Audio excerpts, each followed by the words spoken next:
Good morning, everyone.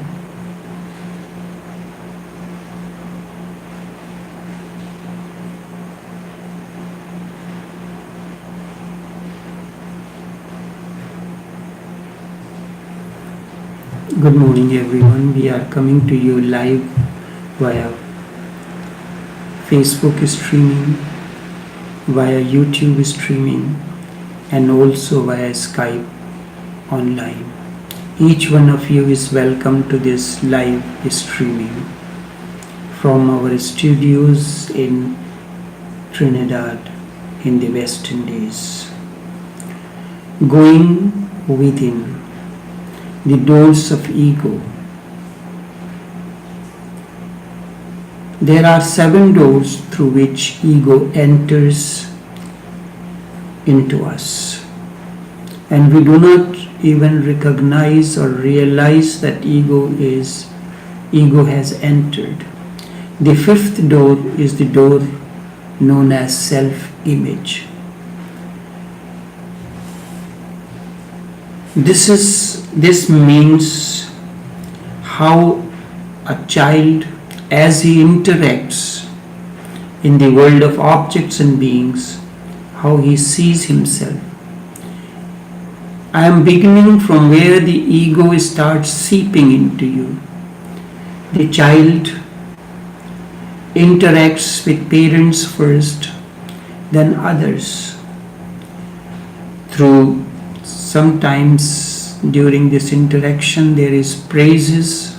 There are praises, other times there is punishment.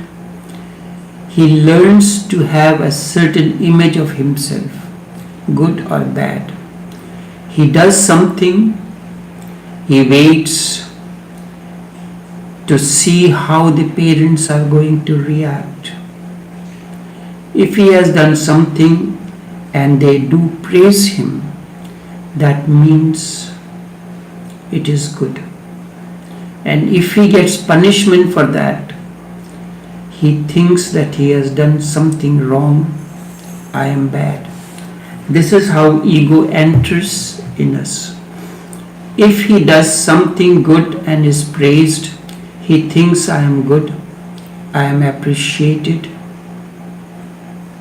And this continues throughout the life.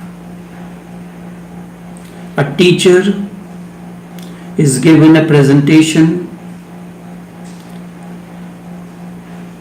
out of appreciation, feels that she has done something good, she has some value, she is important.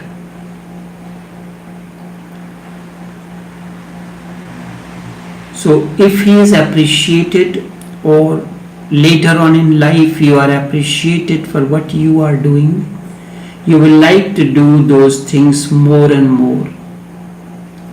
Or if the parents are really difficult and impossible people, and their demands are such that child cannot fulfill them, then he takes the other route. He starts doing all that they call bad.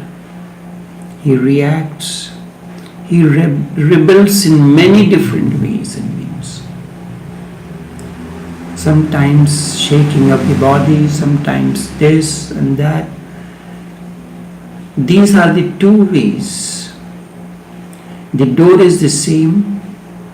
Either you praise the child, or and then in that case he feels good. He feels that he is somebody. If you do not praise him, then he says, okay, then I will show you. And then he does something that makes his presence felt. He makes his presence felt. He starts destroying things, disturbing things. He starts smoking. He will start doing things that you have to notice him. Everything that he does, if he is not appreciated, he does to be noticed. You have to know that I am somebody, I am here. You cannot just neglect me. Children start smoking. Then parents notice it. The interaction begins. Parent says, do not smoke, smoking is not good. The more they nag, the more the child continues to smoke. The good guy and the bad guy are born this way. Rebelliousness is born this way. The saint and the sinner. You have to be, in rearing the children, you have to be very careful how it is to be done. If we divide the human life into 7-year cycles, first 7 years are zero sex, the child is unaware of the sex. Then he is between 7 and 14, 14 and 21.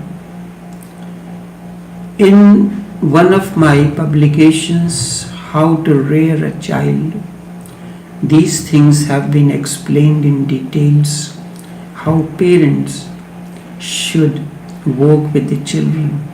This book, How to Rear the Children, is available for free in PDF format from one of my Facebook page, Taoshobuddha International.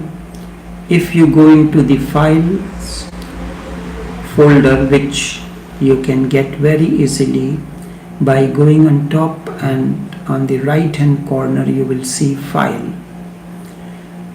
and in that this book is there in PDF format. You can download it if you wish. So there are other publications also. All these books are available free for download in PDF format. Because these books happened to me, so I cannot claim that these are my copyrights. I was simply the instrument for this message to happen. As regards this book, How to Rear the Children, one of the friend from Sweden, he was blessed with a child. He asked a question, how to rear the children. So in response to his question, this message was shared. During my hectic schedules at the different airports, and during that time I was in a marriage function at my sister's place. So in between, when I get time off from the regular marriage schedules, I used to write this script. So the continuity of thought amidst all this, it's a divine grace. So I consider it the message happened through. The next sixth door is the door of reason. He starts seeing self as a reason. The child learns the ways of reason, logic, arguments. He learns that he can solve his problems. Reason becomes a great support for him in this process. That is why people argue. That is why educated people think that they are somebody's. Uneducated, you feel a little embarrassed. But if you are educated, you can argue. If you have degrees, like PhD, DLit, Masters. You go on showing. One day it happened, I met a person. In conversation I asked, "What is your name?" The person said, "My name is Dr. So-and-so." Doctor is not the name. It is the qualification that you acquire. It is your profession. The name is free from all these prefixes. If the question is asked, "What do you do for your living?" then you can say, "I am a medical doctor. I do medical practice."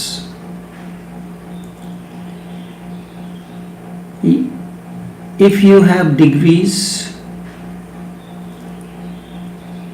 people need to go on showing, exhibiting your certificates that you are a gold medalist, you have topped the university, this and that. Why is it all necessary? Because you are showing that you have become a rational being. You can argue. You are well educated. Educated in the best of the universities. When people mention that I am a PhD, I am PhD from Oxford University or Boston Institute or MIT or prestigious Indian universities.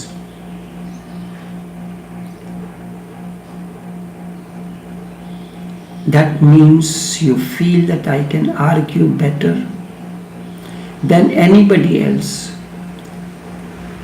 Reason becomes a great support for you. And this is the sixth door through which ego enters.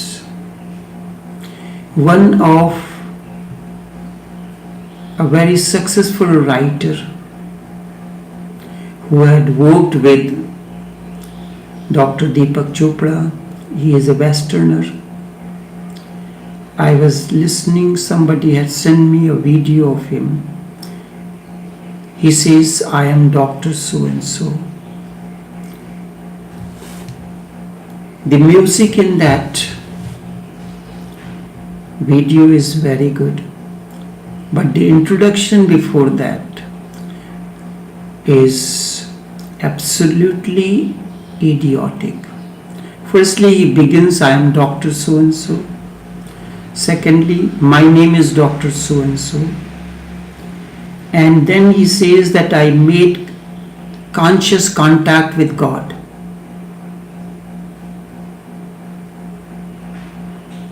This is not easily digestible. God is not a person sitting somewhere that you can contact him by phone or anything.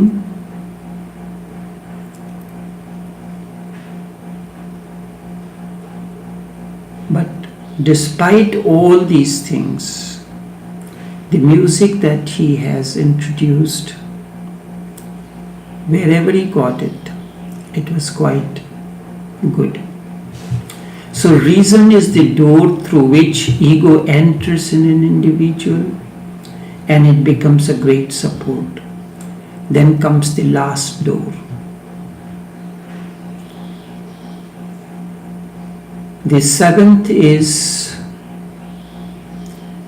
goals of life or your striving, future concerns, dreams, long-range goals.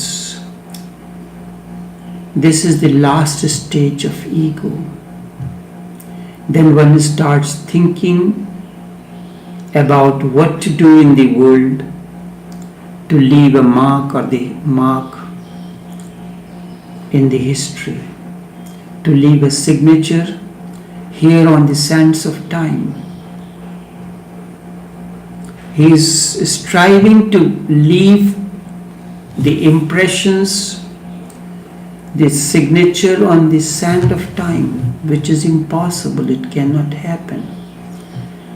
To become a poet, to become a philosopher, to become this or that. One of the Sufi masters, who happened to be my great-grandfather, Naqshbandi Ramchandra Lalaji, he said, मैं मालिक का काम करते हुए दुनिया से ऐसे चला जाऊं जैसे रामचंद्र नाम का कोई आदमी कभी दुनिया में पैदा ही नहीं हुआ. Doing the work of the masters, I leave this world as if no one with this name was ever born on this earth. Those who are really doing the work, their main concern is the work should be done. Whether it is my name or not is not important. Many years ago, I had removed the copyright on all the books because, as Mirza Ghalib says, आते हैं ये मज़ामी ख्याल में गैब से. These thoughts comes to you from an unknown source. All the research and the important messages is not conceived by the human mind. When mind is totally empty, devoid of thoughts, then that mazami starts speaking through you.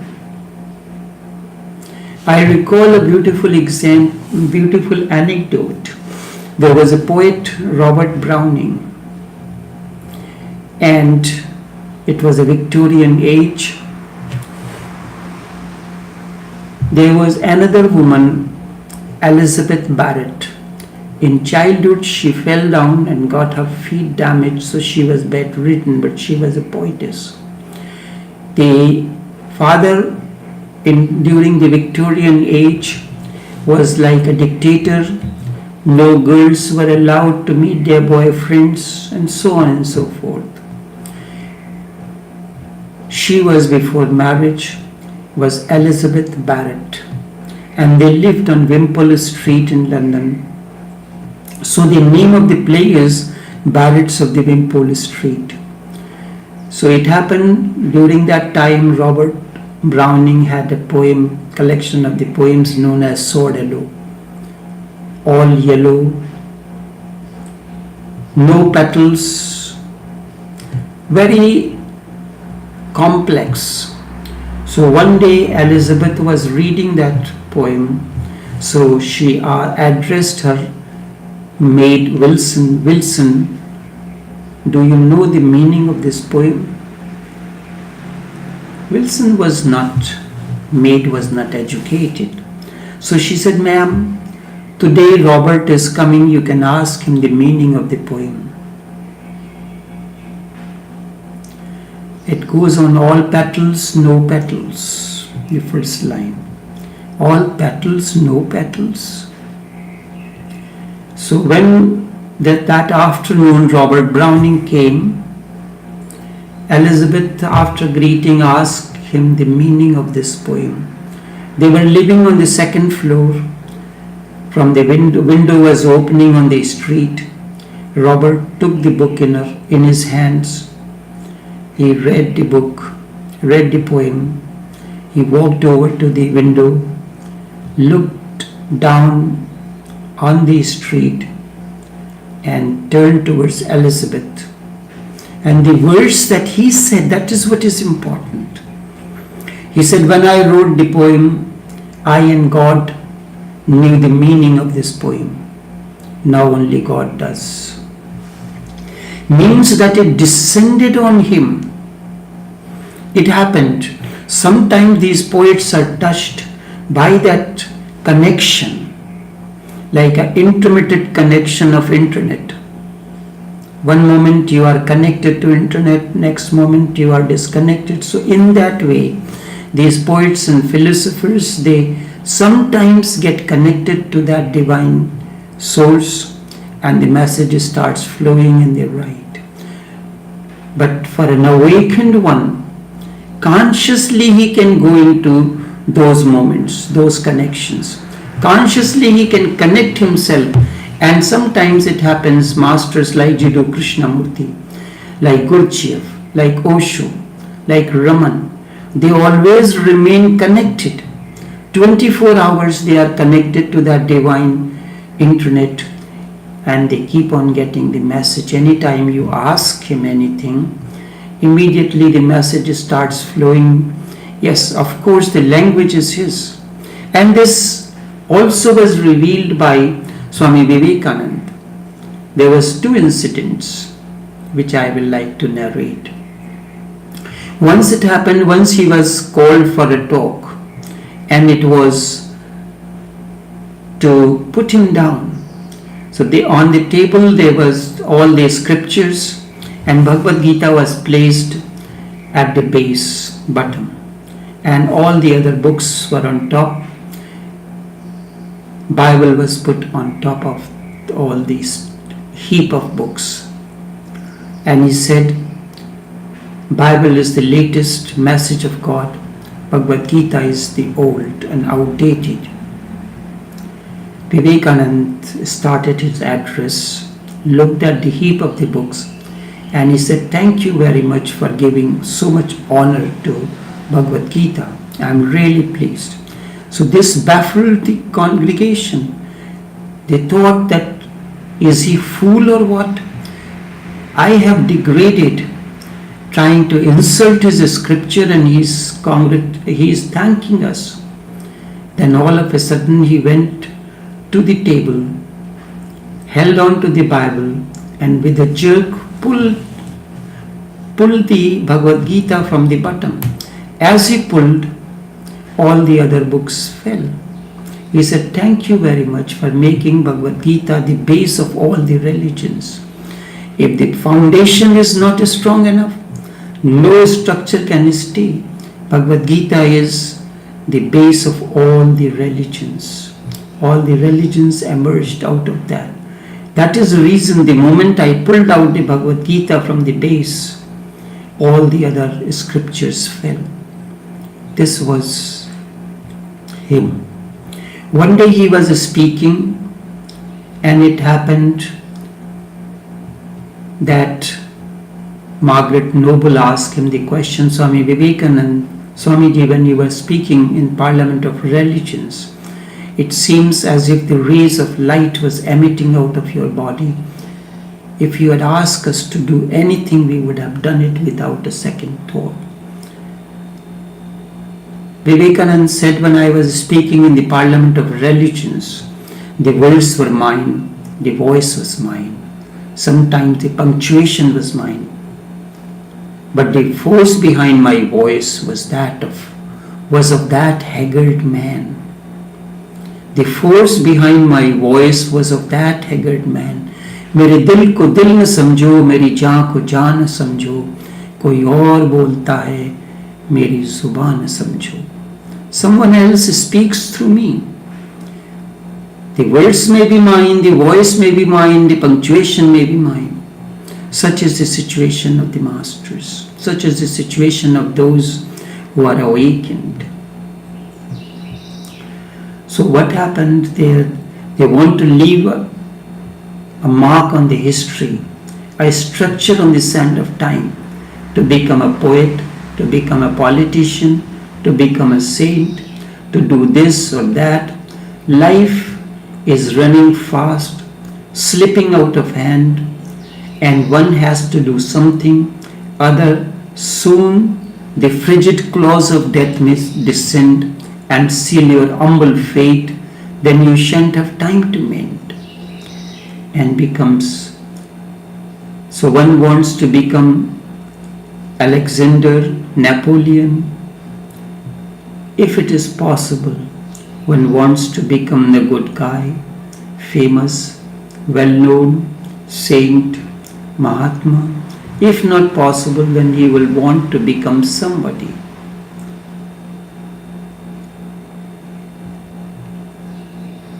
Michelangelo has made a sculpture of Jesus when his body was brought down from the cross. His head is resting on the lap of Mary, and it was in the Basilica in Rome. Sometimes ago, a man went from America and he disfigured the sculpture by cutting off the hands. He said, I cannot be a Michelangelo, I cannot be creative, but I can be destructive to create an impression and name into the history. So this is how we choose our ways and means. If you cannot become famous, you become notorious, you become a Mahatma Gandhi. If you cannot become, you would like to be Adolf Hitler, but nobody wants to remain a no one, nobody. These are the 7 doors through which the illusion of ego enters into you, gets strengthened, becomes stronger and stronger, and these are the 7 doors, if you understand, through which ego has entered into you. Slowly and slowly you can close all these doors and say goodbye to them. Then arises nothingness in you. There, Sufis has talked about these. Sufis use the word nafs for ego. I will recapitulate in the next session the Sufi terminology of nafs, nafs amara, nafs lawwama, nafs mutmainna. These 7 doors. It is